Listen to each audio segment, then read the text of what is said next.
안녕하세요. 시험 보느라 너무너무 고생하셨습니다.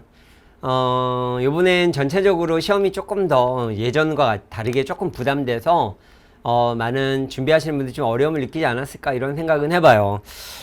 군무원도, 이제 문법 문제가 좀 많이 줄었고, 그 다음 비문학 문제가 많아지고, 내용적인 측면도 약간 부담됨으로 인해서, 시간적인 측면, 심적인 측면에 좀 부담을 느꼈던 분들이 되게 많습니다. 반면에 비문학 준비를 좀 많이 하시고, 그 다음에 문법을 좀 더 깊게 공부했던 분들은, 오히려 더 좋은 결과가 나오지 않았을까, 이렇게 생각을 합니다. 이 해설 강의를 듣는 분들은, 앞으로 준비하시는 분들이 강의를 들을 가능성이 많다 생각을 하고, 앞으로 그럼 어떻게 준비해야 될 것이고 어떻게 해야 될 것인가 방향성적인 측면으로 설명을 하도록 하겠습니다. 잘 듣고 준비하신다면 좋은 결과가 나올 거다 이렇게 봅니다. 그럼 지금부터 해설 강의 시작하도록 하겠습니다. 자, 먼저 띄어쓰기죠. 네, 우리 군무원은 사실은 제 교재에서 그 42개 유형이 있는데 N 1300제 있잖아요. 기출 매뉴얼 1300제. 거의 대부분 거기에서 유형은 나온 거예요. 대신 약간 변형의 형태가 좀 추가됐는데 그 부분들이 무엇인가를 제가 설명을 하면서 갈게요. 그리고 앞으로 그 부분들을 어떻게 준비해야 될 것인가의 방향성적인 측면을 잡아가며 볼 테니까 잘 듣고 활용하셨으면 좋겠습니다. 자, 먼저 띄어쓰기는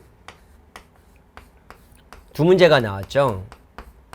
근데 우리 시험은 띄어쓰기가 보통 한 문제에서 두 문제가량이 나오니까 매년 그렇게 나오잖아요. 네. 그래서 정확하게 숙지하시고 많은 연습을 하고, 제가 그 모의고사 마지막 해설 강의 하면서도, 최종 예언 모의고사 하면서도 마지막에 꼭 보고 가야 될 부분은 띄어쓰기 편이다. 그래서 기출 백서의 문제를 한번 쭉 풀고 무한해독을 한번 돌리고 가라 라고 말씀을 드렸어요. 자, 역시 띄어쓰기가 나왔는데요. 일단 먼저 띄어쓰기는 한글 맞춤법이고 규범편이잖아요. 그렇잖아요. 규범편. 근데 우리는 어차피 규범에서 많이 나오는 편이에요. 근데 이번에 문법이 작년에 14문제 나왔다가 이번에 8문제를 확 줄은 거죠. 네. 그쵸. 그게 이제 비문학과 문학으로 간 거란 말이에요. 자, 그럼 여기에서 보면 우리 감사하기는 커녕이 있어요. 이거 띄어쓰기 맨 1번에 나오는 예문이죠. 네, 조사를 붙였습니다. 그리고 답은 봤을 때 틀린 거고, 네. 봤을 때 이제 여기도 좀 더 큰 것을 볼게요. 좀 더 큰 것. 좀 더 큰 것은 일단 하나의 단위 띄어쓰되 이렇게 붙여 쓰는, 이름절은 띄었을 때 붙여 쓰는 것도 허용된다라고 해서 이것도 그대로 개념서에 나와 있는 예문입니다. 그쵸, 한글 맞춤법에. 그래서 답은 나왔어요. 네, 편안하게. 그러니까 이것만 갖고도 잡을 수 있었어요. 겸이라는 것도 이건 의존명사로서 띄는 거 워낙 많이 나왔고요. 이게 56항인가 57항에 지난달, 지난 여름, 지난 가을, 기출백서에서도 여러 번 문제를 풀었었던 거고요. 근데 제일 중요한 건 예죠, 그냥 딱 나왔던 예문이니까 바로 본 거죠. 그래서 제가, 우리 군무원을 준비하시는 분들은 개념서에 나와 있는 예문, 다시 말해서 한글 맞춤법, 표준어 규정 원칙, 여기 로마자 표기법, 외래 표기법 이런 거 개념에 나와 있는 용어, 사례들을 가지고 숙지해라 라고 말씀을 드렸던 거예요. 큰 특징은 얘였어요, 사실은. 요게 이제 한 단어란 말이에요. 물테스트 없이. 요런 단어들이 요번 시험에 좀 나왔다라는 것. 근데 문제 푸는 데는 어려움이 없었지만 이제 요런 용어들이 나왔기 때문에 이제 합성 용언, 합성 동사 이런 단어들도 좀 우리는 좀 지엽적이긴 하지만 학습을 조금 해야 된다 라고 보시면 되겠습니다. 그래서 이런 것들은 제가 이제 자료화해서 별도로 막판에 암기할 내용으로 자료를 좀 제공하겠다 이렇게 보시면 되겠습니다. 자, 그래서 1번은 답은 3번이 되겠습니다. 파생법 볼까요? 이거는 이제 단어 형성편에서 나온 거죠. 네. 어차피 나오는 문제는 뻔해요. 네.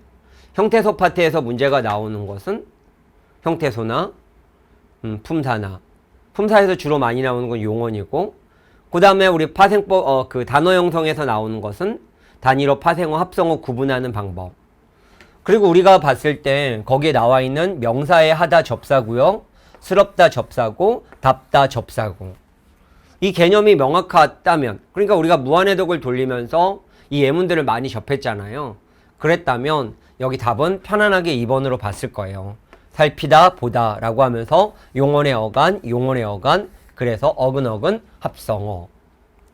그래서 시험은 뭐 범위가 아주 많다라고 하지만 우리는 나오는 게 명확해요. 명확하다고. 그래서 지금 1, 2, 3번 같은 경우는 좀 익숙하게만 준비했다면 맞출 수 있는, 우리가 100점을 맞는 건 아니잖아요, 사실은. 그래서 이런 맞출 수 있는 것들을 아주 편안하게 맞추는 거예요. 이건 다 예상했었던 거고, 우리가 다 나올 거 알고 있었던 거고. 네, 그래서 3번, 2번까지는 일단, 3번이 아니고 2번까지는 무난하게 갔습니다. 3번, 한자성어.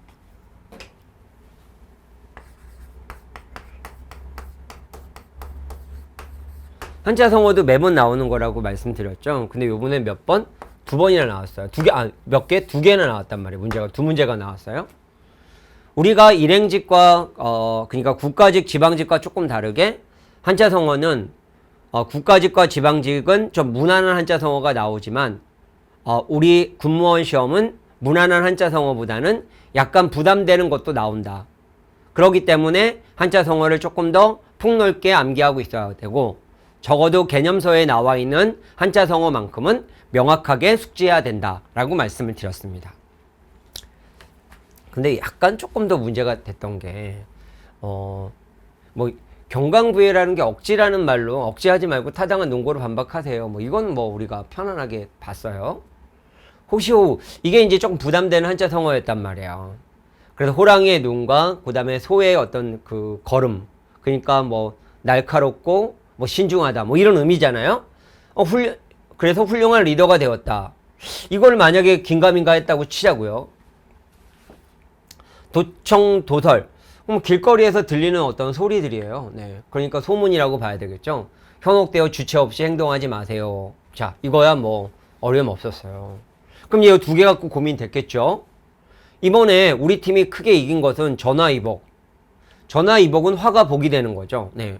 이번에 우리 팀이 크게 이긴 것을 뭐 이것으로 여기자. 화를 복으로 여기자가 아니라 긍정적으로 생각하자죠. 네, 그래서 화가 복이 된 게 아니라 이긴 것은 긍정적으로 생각하자. 뭐 이런 얘기니까 여기 전화위복의 문맥은 맞지 않습니다. 그래서 답은 4번이 되겠습니다. 그래서 사실은 이 문제에서 좀 틀렸던 분들이 있을 수 있었던 것은 호시오우라는 한자성어랑 도청도솔의 한자성어가 자신이 없거나 아니면 문맥에서 이 의미를 해결할 수 있는 힘이 없었다면 그분은 좀 틀렸을 가능성이 많아요. 근데 여기에서 얘기하고 있는 문맥에서의 정확한 의미와 뭐 이거 한자성어만 정확하게 잡혔다면 좀 편하게 볼 수 있었던 거죠. 그렇다면 언어 능력이라고 하는 것은 뭐 쉽게 느는 건 아니에요. 그렇기 때문에 한자성어만큼은 아주 아주 깊게 공부할 필요는 있다. 왜? 우리는 쉬운 것만 나오는 한자가 아니기 때문에. 그렇기 때문에 대체적으로 일행직을 준비했던 분들이 한자성어 그냥 가볍게 그냥 하고 일로 들어왔을 때 오히려 일행직보다 우리 군무원에서 점수가 얼토당토않게 나오는 뭐 그런 형태가 나타난다라는 거예요. 정답은 4번이 되겠습니다. 자, 이제 4번이에요. 네. 이런 거는 사실은 뭐 공부할 수가 없어요. 네. 어떻게 공부해? 저도 뭐 이런 것들 뭐 한자 같은 경우는 적어도 기출어휘 정도만 공부하면 좋은데, 물론 여기에서 나타나는 거에서 절차탁마에서 뭐 이 마 정도까지는 뭐 알 수 있어요. 뭐 갈다, 뭐 단련하다, 뭐 이런 말한 말이에요. 그러니까 지금 여기에서 얘기하고 있는 것을 봤을 때, 근데 다행인 건 뭐냐면 한자라고 한 문맥에서 생각을 하면 돼요. 마모라고 하는 건 계속적으로 뭔가 계속적인 어떤 이미지를 갖고 있는 거잖아요. 그래서 닳게 되는 거잖아요. 절차탁마라는 것도 계속해서 진행이 되는 거잖아요. 가는 거잖아요. 네. 그래서 갈마가 돼요. 갈마. 그 다음에 심신도 역시 계속해서 진행이 되는 거잖아요. 네. 근육이 마비는 계속해서 진행이 되는 게 아니라 절이다라는 거죠. 그래서 절일마가 되는 거예요. 그래서 답은 4번이 되니까 이런 어휘가 나왔다 하더라도 어휘에 두려움이 아니라 문맥으로만 접근했다면 실질적으로 접했을 땐 심적인 부담감은 있었지만 답 나오는 데는 어려움이 없어서 그래도 우리 시험을 보면 얼핏 보면 지엽적이다라고 말할 수 있지만 그냥 문맥에서 해결할 수 있는 정도의 문제였어요. 네. 그렇죠. 그러니까 이제 이 문제를 좀 많이 풀어볼 필요가 있죠. 이런 어휘 문제 같은 경우는. 그렇죠. 이런 맥락이라고 보시면 되겠습니다. 답은 4번입니다. 그래도 여기에서 이제 보통 3번, 4번에서 한두 문제 틀렸던 분들이 있을 수 있고 아니면 뭐 한 문제, 아니면 다 맞은 분들은 뭐 기분 좋게 출발한 거고요. 네, 그 다음. 이 부분은 제 교재에도 나와 있는 내용이고 오랜만에 나온 띄어쓰기이긴 하거든요. 그래서 저기에서 관형사일 때는 띄는 거고 접사일 때는 붙이는 거란 말이에요. 그러면 이 한 번이라고 하는 것에 대한 그 교재 제 날개 쪽에 있었던 건데 한 번이라는 것도 한번 보면 이게 하나의 숫자의 개념일 때는 관형사기 때문에 띄는 거예요. 그러니까 이건 딱 한 번 실패했다라도 다시 도전해라. 그러니까 답은 1번이 된 건데 이번은 한 번은 내 거리에 큰 사고를 낼 뻔했다라는 얘기하고 이거는 때를 의미하고 있어요. 네. 어떤 때? 그래서 어떤 때 우선 이럴 때 내가 이런 사고를 낼 뻔했다 뭐 이런 얘기를 하고 있고 울음소리 한 번 크다라는 걸 강조하고 있는 거야. 이거는 노래는 한 번, 딱 한 번이라는 일의 개념이 아니라 이건 시도의 개념이죠. 그래서 답은 1번이 됐습니다. 그리고 예전에 비해서는 우리 문제가 조금 많이 어려워진 거죠. 이런 것들. 근데 여기에 나와 있는 접사와 여기에 나와 있는 관형사 간의 VS로 우리가 정리하는 연습을 좀 했었던 거죠. 그래서 이제 좀 공부는 사실은 예전에 그 7급 문제 한참 나왔을 때 그런 정도의 문제들이 하나씩은 좀 거론이 됐다 이렇게 봐서 우리는 이제 7급 기출 문제들 이때까지 나왔던 뭐 지방직이나 국가직의 그런 문제들도 좀 많이 풀어봐야 되는 그런 형태가 되겠다 이렇게 보시면 되겠습니다. 자, 그 다음에 가보겠습니다. 요번에 이제 비문학의 지문이 좀 길어지면서 그리고 내용이 많아지면서 좀 심적으로 좀 부담을 많이 느꼈죠. 그래서 사실은 저랑 수업을 하셨던 분들은 기출백 개념서 하면서 비문학 시간 단축 훈련 교재 많이 풀어봤잖아요. 그래서 조금 더 단축을 시키려고 노력을 많이 했었어요. 근데 비문학은 좀 공부를 이제는 하셔야 돼요. 하는데 어떻게 준비하시냐면 우리의 그 선지는 거의 단답형이잖아요. 그러니까 너무 고민할 건 없이 항상 이 왜라는 물음을 던지면 돼요. 그러니까 비문학은 빠르게 다 맞히는 게 관건인데 왜 썼어? 뭘 얘기하려고 이 물음만 던지면 그냥 답은 나와요. 여기 나와 있는 모든 문제가 다 그래요. 그러니까 이게 전부 다 단답형이기 때문에 답이 안 보이면 계속 주제가 있는 문단을 보면 왜 썼어? 뭘 얘기하려고? 왜 썼어? 뭘 얘기하려고? 이 물음만 던지면 돼요. 한번 가봅시다. 인류는 우주의 중심이 아니라 가장자리에 있으며 인류의 기적 같은 진화는 유대, 기독교, 이슬람이 전제하고 있는 바알과 같이 초월자의 선택에 의해 결정되거나 힌두, 불교가 주장하는 것과는 달리, 그럼 달리면 VS죠. 자연의 우연한 산물이다. 그럼 일단 화재호가 나온 거예요. 자연의 우연한 산물이다. 인류라고 하는 건. 화재호가 됐죠. 그럼 왜 썼어? 뭘 항상 머릿속에 달고 다니는 거예요. 우주적인 관점에서 볼 때 인류의 가치는 동물의 가치와 근원적으로 차별되지 않으며 뭐가 인류가 그의 존엄성은 다른 동물의 존엄성과 근본적으로 차등지을 수 없다. 인류가 자연은 한없이 아름답고 자비롭다. 뭐가 자연이 미국 원주민이 대지를 어머니라고 부르는 것을 알 수 있듯이 자연은 모든 행성이 원천이다 젖줄이다. 그것은 대자연 즉 산천 초목이 보면 볼수록 느낄수록 생각하면 생각할수록 신선하고 풍요하기 때문이다. 자연은 계속 무한히 조용하면서도 생기가 넘치고 무한히 소박하면서도 환상적으로 아름답고 뭐가 자연이 아름답고 장엄하고 거룩한 모든 것이 모체이자 그것들 자체이다. 자연은 영혼을 가진 인류를 비롯한 이유인원 그 밖에 수많은 종류의 식물과 동물들 그들은 신비롭고 거룩한 모든 생명체의 고향이자 거처이며 일터이자 휴식처이고 행복의 둥지이며 영혼을 가진 인간이 태어났던 땅이기 때문이다.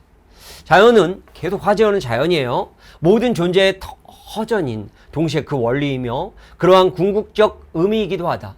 자연은 계속 자연이네요. 생명 그 자체의 활기, 존재 자체의 아름다움의 표상이고 또 그것은 인간이 배워야 할 진리이며 모든 행동이 도덕적 및 실용적 규범이며 지침이며 길이다.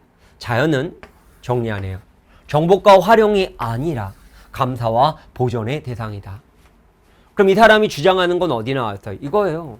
자연이라는 건 정복하고 활용하는 것이 아니라 감사와 보존의 대상이다. 왜? 이러한 것들이기 때문에. 끝난 거 아니에요? 그럼 이 사람은 뭐가 중요한 사람이에요? 자연이 중요한 사람이죠. 그럼 자연주의잖아요. 네. 중심 내용 어디 나왔어요? 마지막에 나왔네요. 미가의식이고요. 그러니까 우리 군무원은요. 지문이 길건 내용이 어렵건 항상 읽을 때 이 사고만 하면 돼요. 왜 다 그 문제잖아요. 네. 그래서 보통 일반적으로 물론 그런 아닌 거 한두 문제 있긴 해요. 일반적으로 문제를 내는 건 주제나 문단의 중심 내용, 개념, 그다음 비교하는 문제가 대부분이라고 제가 수업 시간 매번 했잖아요. 근데 우리 시험은 주제와 문단의 중심 내용이 나올 때가 많다라는 거예요. 그래서 답이 나올 때까지 화제어를 보면서 뭘 얘기하려고 계속 물음을 쳐나가면 답은 나오게 되어 있습니다. 그래서 여기도 아마 편안하게 풀었는데 다른 과목을 풀다가 시간이 많이 가서 여기서 쫓겨서 어려움을 느꼈던 분들이 좀 있을 수 있어요. 만약에 그랬다면 항상 우리의 그런 중심문이 처음과 마지막에 많이 있기 때문에 시간이 압박이었다면 왜 뭘이라는 의미를 처음과 마지막에만 좀 던졌어도 좀 더 빠르게 풀 수 있었을 것이다. 이렇게 볼 수 있습니다. 다음. 이제 이 8번 문제가 우리 보통 이렇게 추론적 사고 문제가 우리 많이 안 나오는데 작년부터 뉘앙스를 조금씩 보여줬거든요. 그리고 선지도 좀 이렇게 오랜만에 이렇게 길게 나왔어요. 그리고 내용이 좀 부담됐어요. 그러니까 비문학이 조금 약했거나 언어가 좀 약했던 분들은 여기에 좀 부담을 느꼈던 분들도 있지 않았을까 이렇게 봅니다. 자, 그러면 항상 제가 이런 말을 했죠. 먼 것이라고 하는 것은 주어부와 서술부의 일치 여부를 좀 잘 보라고 말씀을 드렸어요. 그리고 비문학을 볼 때 가장 중요한 건 왜 썼냐, 뭘 얘기하려냐를 잘 보라고 말씀을 드렸죠. 한번 저랑 읽으면서 이것도 한 번만 더 분석을 해볼게요. 라캉에 의하면 사회와 가정에 들어가기 전에 거울 단계에서 자기와 자기 형상 혹은 자기와 어머니 같은 양자관계의 새로운 타인, 다시 말해 말이 좀 어렵긴 했죠. 아버지 곧 법으로서의 큰 타자가 개입하는 삼자관계, 즉 상징적 관계가 형성이 된다. 일단은 뭘 얘기하려고 했나 볼까요? 이 형성은 제3자의 외부에서 인위적으로 비집고 들어온 것이 아니다. 그럼 아니면 뭔데? 우리 항상 VS니까요. 그럼 이 사람이 말한 건 되겠네요. 인간이 상징적 질서를 생각하게 되는 것은 이미 그 질서가 구조적으로 인간에게 가능하게끔 되어 있기 때문이다. 그러면 그 질서가 구조적으로 가능하게 되어 있는 거예요. 그래서 인간이 후천적, 인위적으로 그 구조를 만들었다고 생각하는 것은 잘못이다. 그러면 이 말은 반대로 얘기하면 뭐예요? 선천적으로 되어 있는 거예요. 인간은 단지 구조되어 있는 그 질서에 참여할 뿐이다. 그럼 적극적, 주체적이에요? 주체적이 아니에요? 주체적 아니네요. 네. 인간은 그냥 그 조건에 참여한다라고 얘기를 한 거예요. 왜 썼어요? 뭘 얘기하려고요? 인간은 그 질서에 그냥 들어간 거예요. 주체예요? 아니에요. 네. 그럼 벌써 여기서 논지가 나온 거예요. 이제 선지에 답이 나왔다고 몇 개가. 이거 볼까요? 주체의 의식적 사유와 벌써 틀렸어요. 그럼 답은 2번이 된 거죠. 네. 그러니까 결국 논지 문제였어요. 네, 조금 더 볼게요. 이건 이제 됐고요. 그 다음 딱 볼까요? 말하자면 구조란, 그럼 구조가 뭔데? 의식되지 않는 가운데, 구조란 의식되지 않는 가운데 인간 문화의 기초에서 인간의 행위를 규정함을 뜻한다. 그럼 의식하지 않고 들어가는 거네요. 똑같이 말하네요. 그러므로 정리하네요. 라캉에 있어서 주체의 존재 양태는 무의식적인 것을 바탕으로, 그럼 무의식적이네요. 네, 바탕으로 가능하다. 주체 자체가 무의식적인 거, 그 주체가 없는 거예요. 무의식적이에요. 네, 그러므로 주체는 무의식적이다. 왜 썼어? 주체는 무의식적이다. 그럼 무의식적이라고 얘기하는 거 주체적인 게 아니에요. 네. 그러면 여기에서 얘기한 라캉에게 나의 사유와 나의 존재는 대부분 분리되어 있다. 사유와 존재는 분리되어 있다. 나의 사유가 나의 존재를 확인시켜주지 못한다고 주장한다. 락항의 경우 나는 생각한다라는 의식이 없는 곳에서 의식이 없어요. 나는 존재하고 또 내가 존재하는 곳에서 나와 생각하지 않는다. 왜? 나와 나의 사인 존재는 사실 분리되어 있기 때문에 항상 왜 항상 비문학의 사고는 이거예요. 네. 락항은 무의식은 타자의 진술이라고 말한다. 바꾸어 말한다면 언어 활동에서 우리가 보내는 메시지는 타자로부터 발언되어 있고 우리에게 온 것이다. 그럼 타자에게 발언이 되는 거죠. 락항은 무의식은 진술이라고 말하는데 바꾸어 말하면 메시지는 타자로부터 발언된다. 그래서 무의식은 주체에 끼치는 기표의 영향이라고 락항은 말한다. 정리하네요. 여기에서 기표의 영향. 됐죠. 이런 연유의 인간의 욕망은 마지막 볼까요? 인간의 욕망은 뭔데 타자의 욕망이다. 그 자기 아니는 거군요. 논리와 락항이 성립한다. 의식의 차원에서 내가 스스로 주체적이라고 말하는 것 같지만 아니네요. 아치만 그것은 어디까지나 허상이다. 주체야 아니야? 아니야. 그럼 뭔데 실상은 나의 진술은 타자의 진술에 의해서 구성된다는 거야. 주체야 아니야? 아니야. 나의 욕망도 타자의 욕망에서 구성된 내가 스스로 원한 욕망이라 성립하지 않는다. 뭐 이런 얘기예요. 사실 그런 거잖아요. 오늘날의 시대에서 이과 사람들이 공부 잘하면 의대 가려고 하는 거잖아요. 만약에 조선시대 때 태어났다면 우리가 의대 가려고 했겠어요. 뭐 그런 건 아니었겠죠. 그러니까 결국 여기에서 얘기하고 있는 타자가 만들어낸 뭐 그런 거 이런 거라고 본 것 같아요. 하여튼간 뭐 떠나서 뭐 거기까지 들어가지 않더라도 일단 주체의 무의식은 구조화된 상징적 질서의 아까 얘기했죠. 상징적이다. 오케이. 주체의 의식적 사유와 행위에 의해 새로운 문화. 이건 아니었어요. 논지가 아닌데. 답은 2번이 됐고요. 대중매체의 광고는 주체의 욕망이 형성되는데 큰 영향을 미친다라는 얘기를 하고 있습니다. 자, 그러면 지금 욕망이라고 하는 것은 뭐예요? 여기에서 얘기한 주체의 형성하는데 그쵸? 이거는 내가 스스로 만드는 게 아니라 타자의 진술에 의한 거죠. 요렇게 추론한 거예요. 타자의 진술이라고. 그러니까 이런 문제들이 지금 우리가 나오고 있다라는 거예요. 그쵸? 그러니까 논지는 명확해야 돼요. 그래서 비문학 준비하면서 제가 했을 때 왜 썼어? 뭘 얘기하라고 했을 때 그걸 조금 더 마음속에 받아들이고 연습했던 분들은 좀 수월했고 왜 저래? 뭐야? 노인 소리 지르는 이랬던 분들은 조금 불편하지 않았을까라는 생각이 듭니다. 물론 언어 능력이 있던 분이야 뭐 편안하게 푸셨겠지만요. 그런 식의 제가 그만큼 지금 얘기하면서 뭐 이렇게 얘기한 이유는 그만큼 우리 시험은 왜 뭘 이게 중요하다는 말씀을 드리는 거예요. 데카르트의 나는 생각한다 고로 존재한다라는 명제를 올죠. 그쵸? 생각하는 게 아니에요. 네. 왜 무의식이잖아요. 네. 이걸 이렇게 돌려 말한 그런 내용이었다. 이렇게 보시면 되겠습니다. 그래서 이번 시험을 통해서 우리가 이제 비문학을 사실은 군무원에서 제가 비문학을 아주 강조하진 않았어요. 그래도 우리는 여기까지 하자라고 말하면서 개념서에서 말은 하긴 했지만 이제는 좀 달라졌어요. 왜냐하면 요번에 나온 문제에서 문법이 8문제 그 다음에 비문학이 8문제가 나왔기 때문에 그리고 내용적인 측면도 약간 부담스럽게 나왔기 때문에 예전에 물론 언어 능력이 좋았던 분들이야 그렇게 고민이 되지 않지만 언어 능력이 좀 부족했던 분들은 이제 시간 단축이라는 어떤 그 플러스의 요소까지 생각해서 연습을 많이 하셔야 된다라는 겁니다. 됐죠? 네. 다음. 우리는 이때까지 시가 나오면 그냥 단답형으로 딱 쳐라 뭐 찌는 거고 지식적인 측면의 문제가 딱 나왔어요. 근데 우리가 여기 나온 걸 보면서 김광섭의 해바라기가 나왔는데 일반적이지 않은 작품이 나왔어요. 그러니까 이제 여기서 예공님이 또 해야 될 건 뭐냐면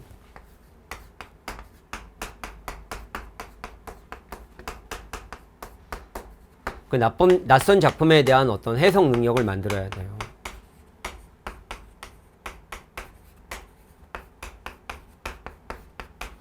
근데 아주 어렵진 않아요. 제가 항상 수업 시간에 말씀을 드렸던 게 뭐냐면 시는 일단 제일 먼저 제목을 봐야 돼요. 그리고 나서 시를 뭐라고 생각하라고 그랬냐면 산문처럼 보라고 말을 했죠. 네. 그리고 이렇게 4개 연으로 되어 있는 것은 기승전결이라고 했고 주제는 보통 어디에 있다? 마지막 연에 있다고 얘기를 했어요. 사실 주제로 가장 옳은 것은 얘기를 했으니까 사실 마지막 연만 잘 봐도 됐어요. 그쵸? 그러면 일단 한번 내용을 보면서 가볼게요. 제목은 해바라기입니다. 완성된 문장으로 산문처럼 읽어볼게요. 바람결보다도 더 부드러운 은빛 날리는 가을 하늘, 현란한 광채가 흘러 다양한 대기에 바다의 무늬가 인다 라는 얘기를 하고 있습니다. 자, 가을 하늘의 모습을 묘사하고 있네요. 뭐 아직까지는 해바라기가 등장하지 않았네요. 한마음에 담을 수 없는 천지의 감동 속에 찬연이 피어난 백일의 환상을 따라, 이건 뭐 글쓴이가 느끼는 거죠. 다름치는 하루의 분방한 정념에 헌신한 모습. 뭐 이런 하늘을 보면서 이런 생각을 한 거죠. 생의 근원을 향한, 그러니까 사실은 해바라기가 쳐다보고 있는 걸까요? 생의 근원을 향한 아폴로의 호탕한 눈동자 같이 황색 꽃잎, 금빛 가루로 겹겹이 단장한 해바라기네요. 그쵸? 그럼 해바라기는 생의 근원을 향해서 바라보고 있는 것 같죠? 네, 눈동자처럼. 아, 그 의욕의 씨, 원강에 묻힌 듯 향기에 익어가니. 해바라기 씨가 이제 익어가면서 향기에 익어가고 있죠. 한 줄기로 지향한, 그쵸? 한 줄기죠, 한 줄기. 그래서 해바라기니까, 높다란 꼭대기의 환희에서 해바라기죠. 순간마다 이룩하는 태양의 축복을 받으냐, 해바라기죠. 늠름한 잎사귀예요. 그 옆에 잎사귀들이 경의를 담아들고 뭐를 찬양합니다. 뭐를? 해바라기를. 그러면 여기에서 얘기하고 있는 것은 해바라기는 결국 뭐야? 태양의 축복을 받은 자고 환이고 하늘 향해 지향하고 있고, 뭐 자연과 인간의 교감은 아니죠. 그럼 뭐 가을의 정경 얘기하려고 한 건 아니고요. 결국 해바라기가 태양을 향해 나아가고 있다. 그리고 태양을 향해 가고 있고, 이 앞에서 얘기하고 있는 걸 보니까 단장한 의욕의 씨, 이게 바로 해바라기니까 생의 근원을 향한 의욕의 씨, 해바라기니까 저거 벌써 답 나온 거 아니에요? 답은 3번이 되겠네요. 그러니까 지금 제가 말하고 싶은 건 뭐냐면, 외워서 푸는 시대는 이제는 아니에요. 그러니까 오히려 더 수월한 거죠. 산문처럼 완성된 문장으로 이야기처럼 읽어나가는 습관만 들인다면 좀 편해진 거예요. 지금 요번에 이렇게 뉘앙스가 보여진 거고, 지금 우리 군무원 시험 문제가 점차적으로 좋아지고 있어요. 이유는 2020년부터 공개를 했죠. 옛날에 문제 완전 구렸거든요. 2020년도 약간 구리긴 했지만 그래도 다듬어졌다. 2021년 좀 담아지고 이제는 새로운 패턴으로 내면서 이제 우리 군무원 시험에 이제 이런 방향으로 나올 거라고 이제 예상해 볼 수 있습니다. 내년에는 아마 더 이게 견고하게 다듬어지겠죠. 답은 3번이 되겠습니다. 제목이니까 결국 주제죠. 주제는 항상 왜 썼어, 뭘 얘기하려고, 왜 썼어, 뭘 얘기하려고 물음 던지면 되는 거 아니에요? 이것도 한번 가볼까요? 방정식이라는 단어는 화제어 나왔어요. 정치권의 통합 방정식, 경영에서의 성공 방정식, 영화의 흥행 방정식, 다양한 분야에 애용된다. 방정식이라는 말에 어떤 사용되는 거죠. 사용되는 분야, 뭐 이런 얘기가 있고, 다양한 분야에서 사용되는 방정식. 수학의 방정식은 그럼 뭐예요? 문자를 포함하는 등식에서 문자의 값에 따라 등식이 참이 되기도 하고 거짓이 되기도 하는 경우를 말한다. 통합방정식의 경우, 그럼 통합방정식, 수학의 통합이에요. 통합을 하는데 여러 변수가 있고 변수에 따라 통합이 성공하거나 실패할 수 있으므로 방정식이라는 표현은 대체로 적절하다. 자, 그럼 일단 여기는 왜 썼어요? 라고 얘기한다면 수학의 방정식 얘기하려고 한 것 같아요. 네. 자, 그럼 그 다음에 그런데 방정식은 뭔데? 변수가 많은 고차 방정식, 국내 국제 남북관계의 3차 방정식이라는 표현에서 보듯이 차수와 함께 거론되기도 한다. 차수와 함께 거론되는 방정식이네요. 엄밀하게 따지면 뭘 따져? 변수의 개수와 방정식의 차수는 무관하다. 무관하네요. 그러면 변수가 한 개라도 고차 방정식이 될 수 있고 변수가 많아도 1차 방정식이 될 수 있다. 따라서 뭐 내용을 모른다고 해도 그냥 보면 돼요. 따라 정리하네요. 상황에 영향을 미치는 변수의 개수에 따라 M1 방정식으로, 상황이 복잡함에 따라 N차 방정식으로 구분할 필요가 있다. 구분해야 되네요. 그러니까 결국 뭘 얘기한 거예요? 변수의 개수에 따라 결국 구분할 필요가 있는 거예요. 변수의 영향에 따라 구분해야 돼요. 변수의 영향에 따라 구분해야 되는 방정식이에요. 또 4차 방정식은 근해 공식, 일반해가 존재하므로 해를 구할 수 없을 정도의 난맥상이라면 5차 방정식 이상이라는 표현이 안전하다. 자, 그러면 지금 여기에서 얘기하는 건 이렇게 된다면 5차 방정식을 활용해야 되는 거죠. 그러니까 결국 영향에 따라 M, 영향에 따라 N, 그리고 그 다음에 일반해가 존재하며 해를 구할 수 없을 때는 5차 방정식을 활용. 활용이네요. 네. 벌써 일본 같은데요? 네. 실생활에서, 아니죠. 실생활 아니고. 방정식의 정의와 방정식의 정의와 구성 요소? 아니고요. 네. 수학 용어의 추상성을 설명했나요? 아니죠. 네. 그래서 답은 1번이 됐습니다. 그러니까 항상 우리가 내용을 봤을 때는 왜라는 물음을 던지면 돼요. 이게 뭔데? 이게 뭐야? 왜? 뭔데? 왜? 뭔데? 그래서 그 뭘 얘기하려고? 왜? 계속 물음을 던지는 거예요. 그리고 화제어 잡아놓고 물음 나올 때까지 계속 던지면 답이 나오는 거예요. 네. 이 연습을 계속 습관화하면서 체화시키는 과정이 필요하다. 자, 순서대로 나열한 것은 그 비문학 문제가 너무 많아서 글 읽기 싫어하는 분들은 시간적으로 좀 답답함을 느꼈을 것 같습니다. 근데 뭐 그렇게 어렵진 않았어요. 이거는 먼 곳의 물체를 볼 때 물체에서 반사되어 온 빛이 눈 속으로 들어가면서 각막과 수정체에 의해 굴절되어 망막의 앞쪽에 초점을 맞게 되면 초점이 맞지 않는 상이 맺힘으로써 먼 곳의 물체가 흐리게 보인다. 그럼 앞쪽에 초점을 맺게 되면 안 보인다라는 그건 근시인데요. 근시에 의해서 보고자 하는 물체가 눈에 가까워지면 문막의 앞쪽에 있는 거죠. 맺혔던 초점이 뒤쪽으로 이동하여 망막의 초점이 맺혀 흐리게 보이던 물체가 선명하게 보인다. 그쵸? 앞에 있었던 것이 뒤로 가면서 선명하게 보이는 거죠. 물체가 눈에 가까워지면 앞쪽에 있던 것이 점점 가까워진다라는 거잖아요. 네. 그게 근시니까 점점 이렇게 해서 초점을 맞춘다라는 거니까. 앞뒤네, 앞뒤. 이와 같이 근시는 먼 곳의 물체는 잘 안 보이고 가까운 곳의 물체는 잘 보이는 것을 말하는데 근시의 정도가 심할수록 눈 속에 맺히는 초점의 망막으로부터 멀어져 가까운 곳에 잘 보이는 거리가 짧아지고 그러니까 결국 어디서부터 멀어지는 거예요. 안 보이는 건 앞쪽에서부터 멀어져 있는 거죠. 답은 됐네요. 1번이 됐습니다. 이건 근시라는 말이니까 앞뒤만 확인하면 되고 이건 언어 능력이네요. 네. 이건 앞뒤의 근거를 잡아야 되는데 보통 일반적으로 이 띠리리 문제는 앞뒤의 근거를 잡는 게 문제입니다. 뭐 이건 특별하게 설명하진 않겠습니다. 다음 한자 성어 또 나왔네요. 네. 그 많던 전탑을 다 팔아버리고 대대로 살아온 집마저 남의 손을 넘어가면 또 악상까지 당하는 걸 보니 설상가상 딱 느낌이 되네요. 네. 근데 적절하지 않은 것이에요. 그러니까 여기에서 보면 설상가상이라는 말은 우리가 또 여기 도금까지 할 수 있어야 됩니다. 우리 시험 문제 도금까지니까 설상가상은 뭐 분명히 맞아요. 네. 그 다음에 얘기하고 있는 것을 본다면 전호 후랑이네요. 네. 앞에는 호랑이고 뒤에는 일이에요. 네. 이것도 뭐 설상가상이네요. 네.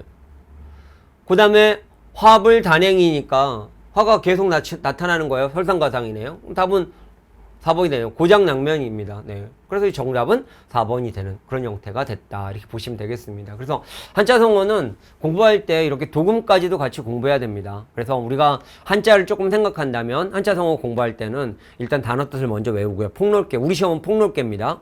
그리고 나서 한자를 가리고 도금을 해야죠. 도금을 하면서 한자의 뜻까지 조금 공부하는 연습을 하게 된다면 그 한자의 의미적인 측면, 아까 얘기하고 있던 갈마처럼 그런 것들을 운 좋게 만나면 편하게 풀 수 있는 형태가 되니까 적어도 한자가 너무 많다 그러면 한자 성어의 한자와 기출 한자 정도까지는 우리가 좀 학습하고 계시는 게 좋다라고 보시면 돼요. 됐죠? 다음 넘어갑니다. 사실 이거 너무 오랜만에 나왔어요. 사실 매년 하나의 그 예외 문제가 나온다라고 치면 이런 거거든요. 저는 사실 앞에 거 같은 경우는 지엽적이다라고 보진 않아요. 왜냐면 그거는 제 그 교재에 그 1300제 그 기출 유형 42 유형에 다 들어가 있는 내용인데 매번은 아니고 가끔 하나씩 이런 게 나와요. 작년 시험에서는 순하어가 나왔어요. 재작년이니까 헷갈려. 재작년에 순하어가 나오면서 그냥 물론 교재는 있었어요. 재작년이군요. 순하어가 나옴으로 인해서 의학했었죠. 네. 근데 요런 문제가 또 나오긴 해요. 이것도 있긴 있어요. 그 앞에 국어의 특징에 나오는 부분에 있는데 물론 이런 단어가 나오진 않았어요. 그러니까 이건 어떻게 해야 되냐면 이런 것들은 뭐 어쩔 수 없어요. 그냥 뭐 이거는 느낌으로 가서 맞추면 땡큐고 틀리면 뭐 어쩔 수 없는 그런 형태가 되는데 그래도 우리가 조금 봐야 될 것은 뭐냐면 이 우리말이라는 게 딱 이렇게 눈에 들어와 버렸단 말이에요. 그러면 가능성은 이제 얘로 가는 거고, 장이라고 하는 건 장소를 얘기하는 거니까 한자예요. 그래서 이런 느낌으로 답을 3번을 딱 가야 되는 그런 형태가 된 거죠. 뭐 이런 건 어쩔 수가 없어요. 네. 이런 맥락에서 살펴보셨어야 된다. 그러니까 우리 시험은 완전히 얼핏 보면 뭐 정말 이게 뭐야 라고 하는 문제들이 있긴 하지만, 그래서 잘 보면 나름대로 어떤 원칙은 있어서 힌트라고 하면 좀 그렇고 문맥을 통해서 자연스럽게 해결해야 되는 그런 형태의 문제가 나온다라는 거예요. 그런 맥락도 생각해 보셨으면 좋겠다. 문제 풀 때. 이런 건 제가 문제 풀이 할 때 엄청 강조해요. 네. 자, 그래서 답은 3번이 되겠다. 자, 14번 보겠습니다. 다음 중 아래의 작품과 내용 및 주제가 가장 비슷한 것은, 고전도 우리는 단답형으로 나오다가 일단 지문의 내용도 좀 많아졌죠. 근데 사실은 뭐 내용이 많고 떠나서 이걸 딱 보면서 동풍 딱 보는 순간 우리는 뭐라는 걸 알았어요. 그래서 이건 3인곡이라는 걸 알았죠. 네. 3인곡이 나오면 님에 대한 뭐가 되겠어요? 그리움이 되겠죠. 자, 그리고 여기에 나와 있는 내용들을 일단 내용들을 보면 전부 다 교재에 나와 있는 내용이었고요. 보통 일반적으로 11종 고등 교과과정에 나와 있는 작품들입니다. 좀 학습이 되면 되게 좋겠고, 학습이 되지 않았다 하더라도 뭐 그냥 해석 가능하지 않을까요? 한번 가볼게요. 동풍이 건뜩 불어 결국 적서를 헤쳐내니 창밖에 심은 매화 두세 가지 피었더라. 항상 용어를 중심에 보는 게 중요해요. 고전은 피다. 뭐가? 매화가 두세 가지 피었다. 어디에? 창밖에 심은. 조사들 잘 찾으세요. 가뜩이나 냉담한데 암양은 무슨 일인고? 무슨 일인고? 뭐가? 밖이나 냉담한데 향기는 무슨 일인고? 무슨 향기? 매화향기. 황혼이 달이 쫓아 벽에 맡에 비치니. 비치다. 뭐가? 황혼의 달이 어디에? 벽에 맡에. 느끼는 듯 반기는 듯 님이신가 아니신가? 뭐가? 황혼의 달이. 저 매화 꺾어내어 님 계신데 보내고죠. 보내고 싶다. 뭐를? 매화를. 어디에? 님에게. 님이 너를 보고 어떻다 여기실고. 꽃지고 새잎나니 녹음이 깔렸는데. 깔렸어. 뭐가 녹음이? 여름이에요. 여름. 녹색이 짙음이니까. 나이가 적막하고 수망이 비어있다. 그러니까 비단으로 장막이 쳐져 있고 병풍이 쳐져 있어요. 부용이 있는 장막을 걷어놓고 공작이 있는 수막을 둘러두니 가뜩이나 시름이 많은데 날은 어찌 그렇게 길동고. 원앙금 베어 놓고 오색선 프로에 쳐 금자로 재단에서 님의 옷 지어내요. 솜씨는 물론이거니와 제도도 갖추었구나. 산호수 지게 위에 백옥함에 담아두고 담다. 뭐를? 거기에서 보면 님의 옷을 어디에다가 산호수 지게 위에 어디에다 담았어? 백옥함에다가 무엇을? 옷을 다 있어요. 네.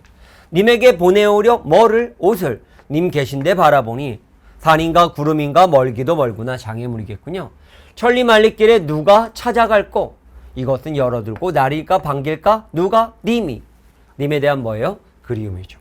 그러니까 사실은 뭐 이렇게 봐도 되겠지만 우리가 고전문학을 좀 공부했던 분들은 아 이거 님에 대한 그리움이네 뭐 이렇게 생각하면 진짜 편하게 봤어요. 이것도 뭐 고인도 날 못 보고 나도 고인 못 봐. 고인을 못 봐도 살던 길 앞에 있으니 살던 길 앞에 있거든 아니 살고 어찌하겠는가.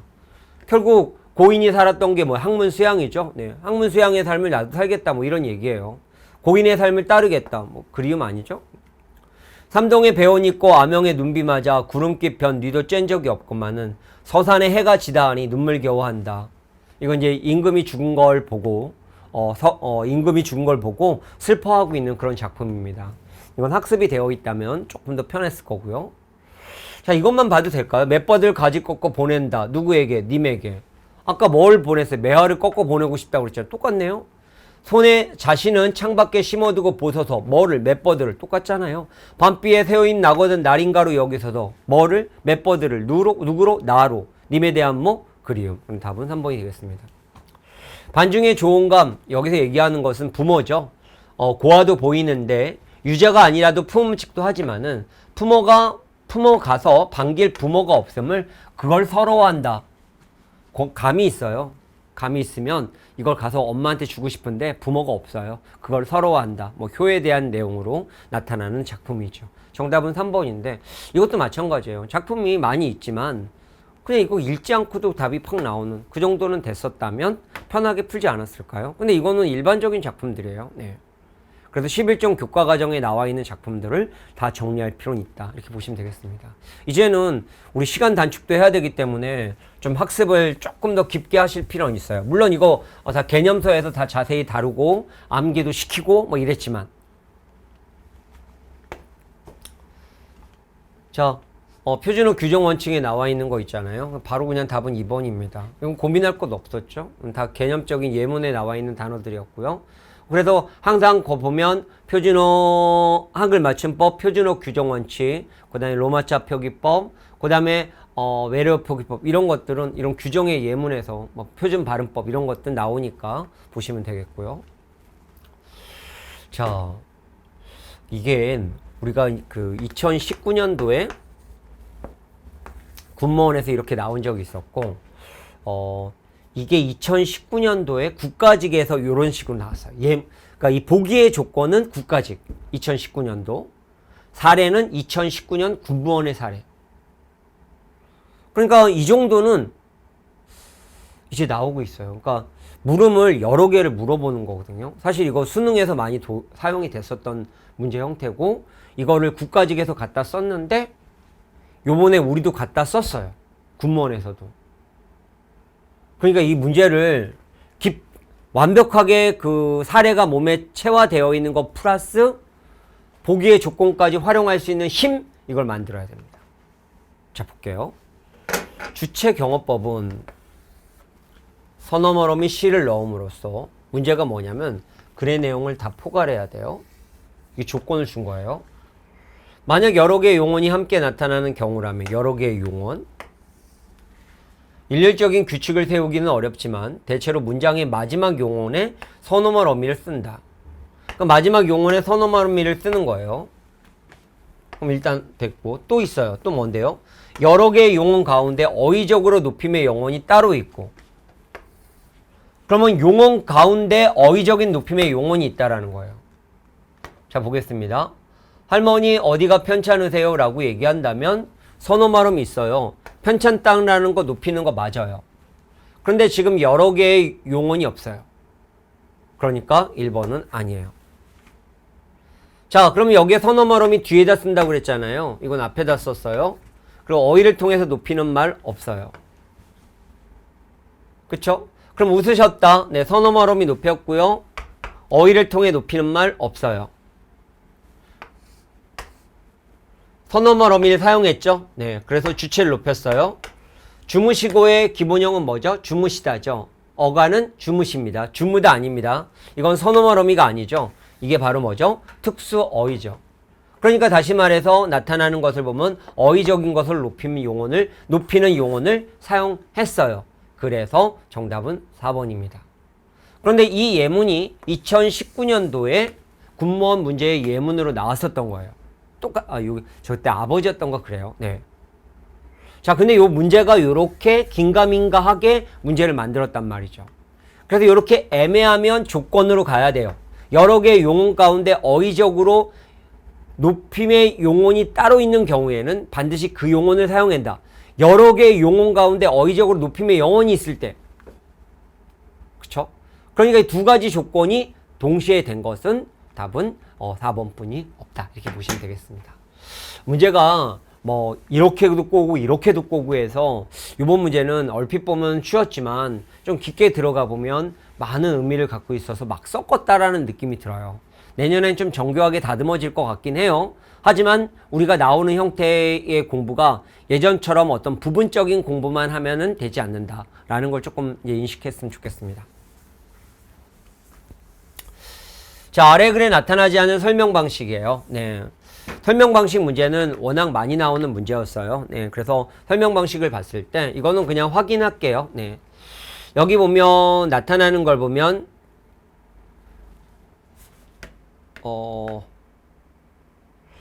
자, 그래 보여주는 글자라는 점에서 영화에서 쓰이는 여기 볼게요. 보도 내용을 이해하는데 꼭 필요한 핵심적인 내용이나 세부 자료로 또 자막으로 보여준다. 여기 앵커가 기사를 소개할 때 앵커 왼쪽 귀에 기사 전체의 내용을 요약하거나 핵심 내용을 추려 제목 자막을 쓴다. 중간중간에 화면의 하단에 기사의 제목이나 소제목을 자막으로 보여준다. 그리고 보도 내용을 이해하는데 꼭 필요한 핵심적인 개념이나 세부 자료도 자막으로 보여준다. 자, 시청 이웃으로 화면에 보여주는 글자라는 점에서 그쵸? 관객이나 시청자가 읽을 수 있도록 화면에 보여주는 글자라는 점, 이게 바로 뭐예요? 자막이죠. 그쵸? 그럼 자막에 대한 개념은 있어요. 그럼 개념 있고 활용된다. 그런가 하면 영화의 자막은 이거이고 더빙하지 않고 외국 영화의 대사를 보여주기 위한 수단으로 사용한다. 잠깐만요. 이렇게 보면 잘 안 보이죠. 시청자 읽을 수 있도록 화면에 보여주는 글자라는 점에서 영화에 쓴 자막, 텔레비전 자막과 비슷하게 활용된다. 그런데 여기 차이점이 나왔죠. 그런데 영화의 자막은 타이틀과 엔딩, 크레디트 그리고 번역 대사가 전부이다. 차이점을 얘기했으니까 대조 얘기했고요. 그 다음에 텔레비전에 영화에 쓴 자막을 모두 사용할 뿐만 아니라 각종 제목과 요약 내용 나타나고 흥미를 돋우게 말과 감탄사 예를 들고 있죠. 네, 그래서 사례까지 있습니다. 그래서 정의에 대한 내용과 예시와 대조가 나와 있습니다. 유추는 없어요. 그래서 답은 2번이 됐다. 이렇게 보시면 되겠습니다. 됐죠? 네, 그렇게 보겠고.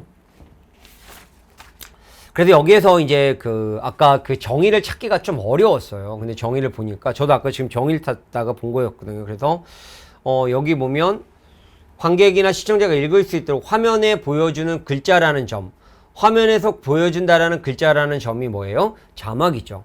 네, 그래서 이 개념을 또 명확하게 놓진 않았어요. 조금 다듬어지진 않았죠. 네, 그렇죠. 이 정의는 명확하게 보여줘야 되는데 이게 정의예요 라고 한다면 조금 어설프긴 하지만 유추가 전혀 없었기 때문에 답은 2번이 된 거예요. 네. 유추라고 하는 건 유사성이에요. 그러니까 전혀 다른 성질을 가지고 추리하는 거죠. 울타리라는 것은 무엇을 막아주는 것이다.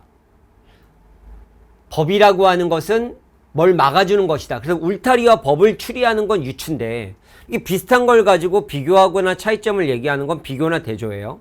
그래서 여기 유추는 없습니다. 이게 설명 방식이 종종 거론이 되죠. 이건 뭐 예문 워낙 우리 많이 풀어봤으니까. 자, 우리 문제에서 제일 많이 나오는 것이 바로 논리적 순서 배열이죠.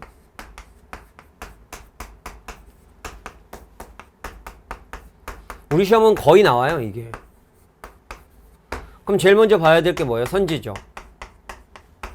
그럼 선지를 딱 본 거예요. 네. 그럼 나나 다다 나부터 보는 거죠. 그 다음에 뭐예요? 지시어나 접속사 보는 거죠. 그리고 화제어 보고요.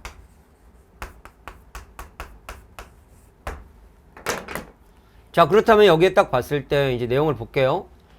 최근 수십 년간 정부들은 공격적인 환구 조치들을 취해왔고 대기오염과 수질오염, 살충제, 화학물질의 확산, 멸종위기 등 우려한 각국의 정부들은 인간의 건강을 증진하고 인간활동의 야생 및 원시 지역에서 만들어낸 해로운 결과를 줄이기 위해 상당한 지원을 투자하였다. 자, 나부터 볼게요. 여기 나 먼저니까. 그것 중 많은 조치들이 커다란 성과를 거두었고, 괜찮네요. 이를테면 대기오염을 줄이는 노력으로 수십만 명의 조기 사망과 수백만 가지의 질병을 예방할 수 있었다. 가로 가볼까요? 아이고, 답은 나와버렸네. 그러나, 이러한 규제 노력 때문에, 앞에 규제 맞죠? 막대한 비용을 헛되이 낭비하는 것도 상당수에 달하며, 괜찮네요. 그중 일부는 해결하자고 했던 문제를 오히려 악화시키기도 했다. 플러스 마이너스니까 마이너스 괜찮네요. 마지막 예를 들었습니다. 그럼 답은 1번이 되겠네요. 그렇죠. 그래서 이건 뭐 금방 잡았을 것 같아요. 네, 그래서 우리는 이런 걸 가지고 훈련을 많이 했었기 때문에 아마 잡는 데는 어려움이 없었을 겁니다. 그리고 우리 군모 문제는 이거 매번 나오잖아요. 자, 수사법. 네. 수사법도 우리 시험 되게 자주 나오는 편이죠. 네. 제목이 슬픈 족속이니까 흰 수건, 흰 고무신, 흰 저고리, 흰 띠 우리 민족을 얘기하는 거죠. 그러니까 우리 민족의 대표로 흰 걸 본 거예요. 그러니까 대표 선수를 선발한 거니까 뭐예요? 대유법이에요. 대유법. 좀 더 구체적으로 들어가면 환유가 되겠는데 사람은 빵만으로 살 수 없다. 빵의 대표가 뭐예요? 빵만으로는 살 수 없다. 먹는 거의 대표로 빵을 잡은 것처럼 우리 민족을 대표로 흰 것을 상징을 한 거예요. 내노님같이 생긴 것이 직유법이고요. A는 B다 은유. 이걸 잡을 리는 없었겠고요. 그 다음에 파도가 아가리를 쳐들고 달려드는 것 얘기하는 거 보면 뭐 화류법 정도가 되겠으니까 이건 됐고요. 의가 있는 사람은 옳은 일을 위해서는 칼날을 밟습니다. 라는 얘기를 하고 있습니다. 칼날이라고 하는 것은 희생을 대표로 칼날로 잡은 거예요. 그래서 대유법이 되겠죠. 답은 4번입니다.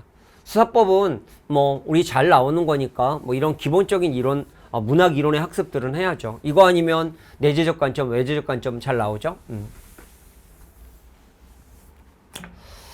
미출신 말의 표기가 잘못된 건 사이시옷이에요. 네.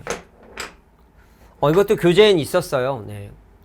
그리고 원칙은 분명히 있죠. 우리가 이렇게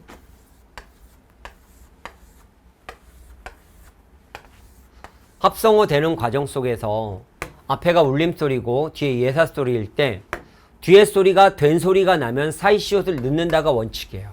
그쵸? 다시 한번. 앞에 모음이고 뒤에 합성할 때 앞에가 받침이 없는 모음이고 그 다음에 여기가 예사소리가 된 소리로 발음을 할 때 사이시옷을 넣는 게 원칙이잖아요. 둘 중에 순 우리말이 하나 있어야 되고 그럼 공깃밥이라는 거 우리말이 있고 밥은 공깃밥 밥 된 소리가 나니까 사이시옷을 넣어야 되겠죠. 답은 1번입니다. 그러면 인사말은 왜?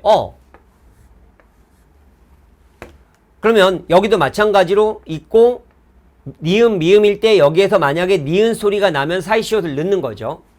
근데 우리 이거 발음할 때 어떻게 하냐면 인사말이라고 하지 인산말 그러지 않기 때문에 사이시옷이 들어가지 않습니다. 뒤처리 뒤에 예사소리나 거센 소리가 뒤에 거센 소리나 된 소리가 올 땐 사이시옷을 넣지 않죠. 그러니까 얘도 맞습니다. 모음이고요.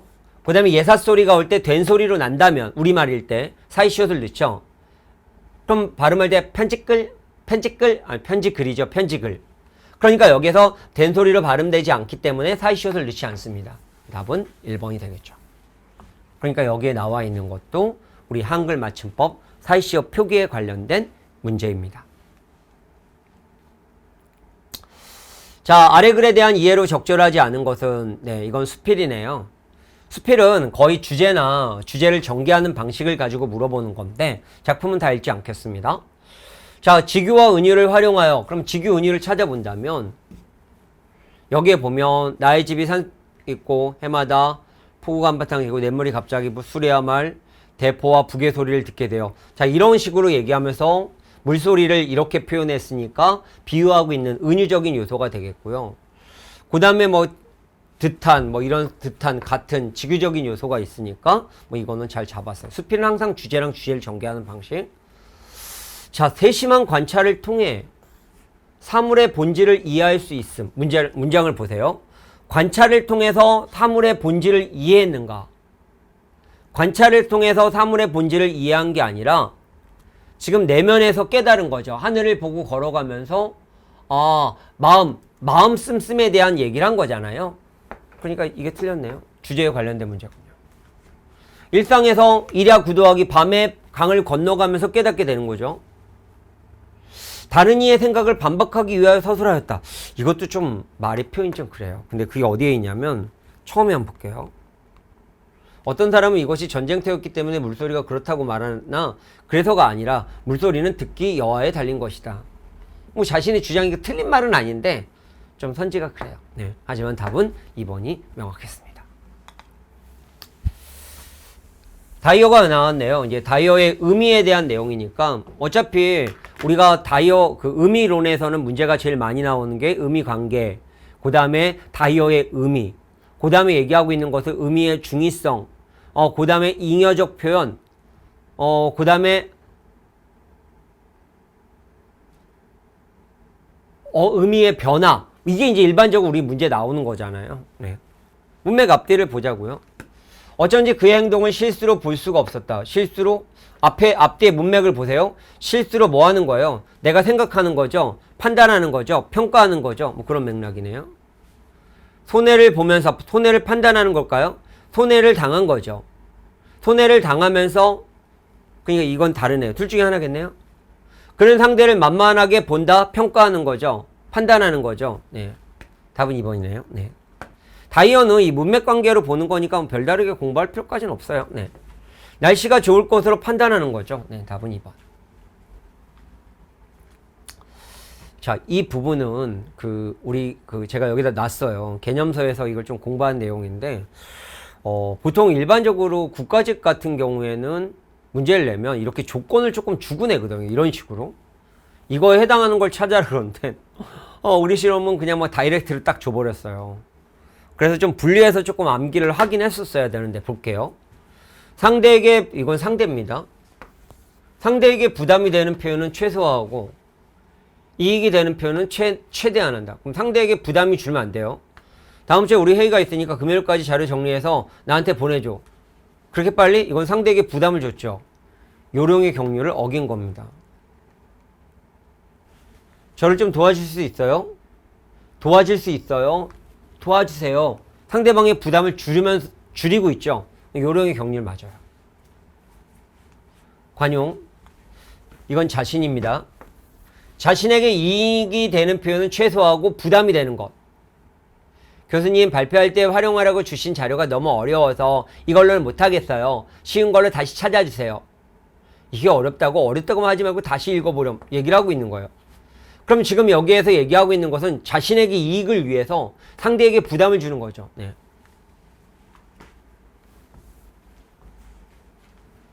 글씨를 좀 크게 써주세요. 귀가 어두워서 잘 들리지 않는데 좀 크게 말씀해 주세요. 라는 얘기를 하고 있습니다. 귀가 어두워서 자기에게 뭐 하는 거? 자신에게 부담을 주고 있는 거죠. 그러니까 지금 여기에서 얘기하고 있는 것을 보면 자신에게 이익이 되는 표현을 최소화하고 부담이 되는 표현을 최대한 하고 있는 거기 때문에 관용의 경륜이겠네요. 찬동. 상대를 비난하는 표현은 최소화하고 상대를 칭찬하는 거예요. 너 굉장히 좋더라.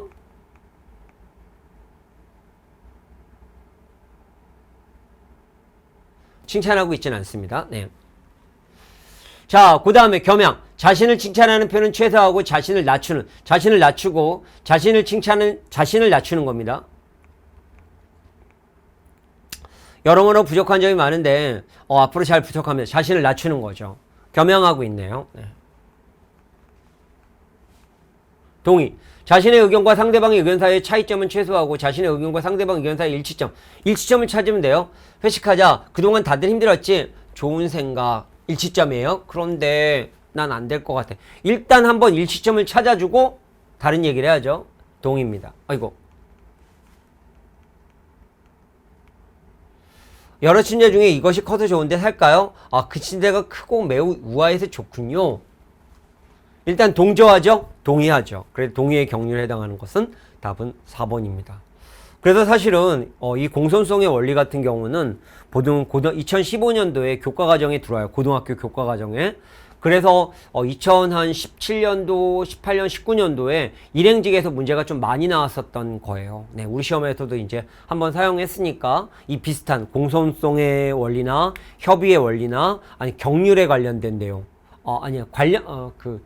양의 경률, 질의 경률 관련된 그런 문제들이 한 번 정도는 더 거론할 수 있다. 그래서 이런 세부적인 이론까지도 좀 교과 과정에 나오는 것들은 학습해야 된다. 이렇게 보시면 되겠습니다. 24번.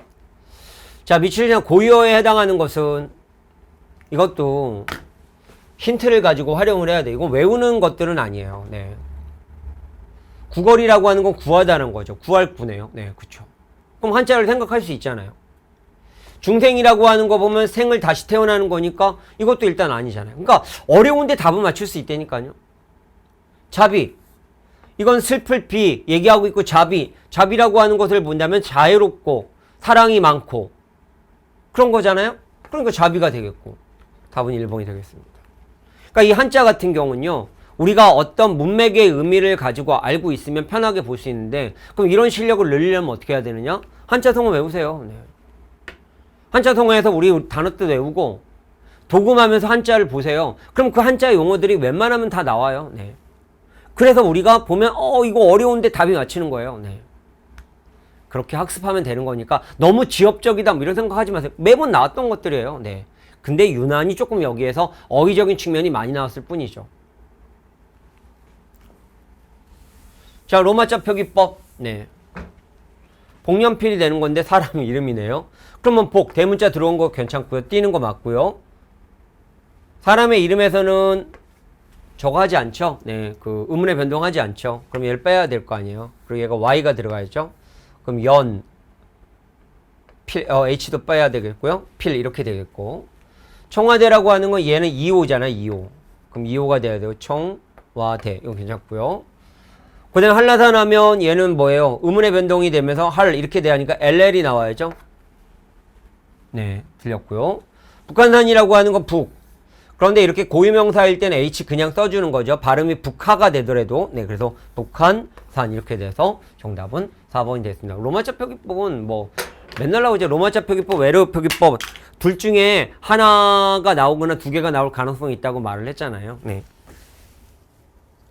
자, 문제를 보면요. 대체적으로 그 나오는 유형에서 그대로 나왔어요. 조금 달랐던 것은 고유어와 그 한자어와 고유어의 결합. 뭐 그래도 우리가 얼핏 보면 어려울 수 있었지만 어휘를 어느 정도 공부했던 분들, 그러니까 한자성어를 뜻을 좀 제대로 잘 외웠던 분들은 그 아는 한자를 가지고 눈치껏 답을 잡을 수 있는 그런 형태였다라고 볼 수 있어요.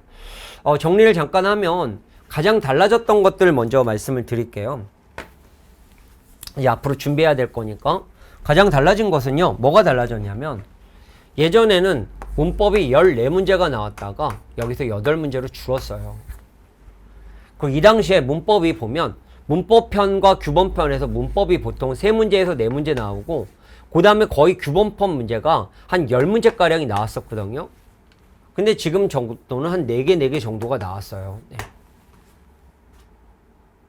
그러니까 적은 거는 아닌데 여기도 확 줄고요. 그게 어디로 갔느냐? 이제 문법이에요. 이 문법에서. 이게 다른 장르로 가게 된 거예요. 그리고 비문학이 많이 나오면 3개 정도가 나왔던 것들이 비문학이 한 보통 2-3개에서 몇 개가 나왔냐면 8개가 나오면서 내용의 비중이 엄청 커졌어요. 그리고 지문의 내용도 좀 어려워졌고 문제는 아주 어렵진 않았지만 내용이 어려워졌고 그래서 이제 이거에 대한 연습을 좀 해서 시간적인 측면이 있기 때문에 단축을 시켜야 되고 그 다음에 특징을 보면 문학 같은 경우가 있었어요. 문학은 이제 모르는 작품이 나온다라고 치고요. 고전문학은 11종 어차피 모르는 작품이 나올 수가 없죠. 11종 교과 과정에서 나오는 거고. 그래서 이 문학에 대한 해석 능력 이 연습은 좀 하셔야 되고요. 뭐 학습도 중요하지만 능력을 만드는 연습을 조금 하셔야 됩니다. 그다음 어휘, 한자. 한자성어가 2문제가 나왔다는 게 특징이고 고유어와 한자어를 구분하는 문제가 거의 2문제 나왔다는 게 또 특징입니다. 하지만 한자성어는 좀 더 폭넓게 공부하는 거고요. 그 공부하는 방법 제가 여러 번 설명했지만 그 여러 개 설명했지만 그 방법으로 학습을 했다면 거기에 나오는 한자어와 고유어 구분하는 문제도 오히려 눈치껏 해결하는데 어려움은 없었을 것이다 이렇게 봐요. 완전히 지엽적인 그런 문제들은 아닙니다. 매번 나왔던 형태에서 문제가 그대로 나오고 있고 그거를 이제 조금 분배가 달라졌고 중요도의 분포가 좀 이제 중요도의 분포가 한 곳에 쏠림이 있다가 이제 퍼졌을 뿐이다라는 거죠. 그래서 이제 그에 맞는 학습 전략으로 준비하게 된다면 100점은 아니더라도 90점 이상까지는 좀 편안하게 나오지 않을까 이렇게 봅니다. 자, 여기까지 했습니다. 시험 보신 분들은 마무리 잘 하시고 준비 잘 하셔서 꼭 합격하길 진심으로 기도하고 응원하고요. 진짜 애썼어요. 네. 그리고 앞으로 준비하시는 분들은 지금 제가 말씀드렸던 거 잘 활용하셔서 준비 잘 하시면 한 번에 그냥 합격할 수 있을 거다 이렇게 보시면 되겠습니다. 시험 보신 분 고생하셨고요. 오늘 이 강의 듣느라 고생하셨고 좋은 일 있길 진심으로 응원하고 처음 준비하시는 분들은 강좌에서 뵙도록 하겠습니다.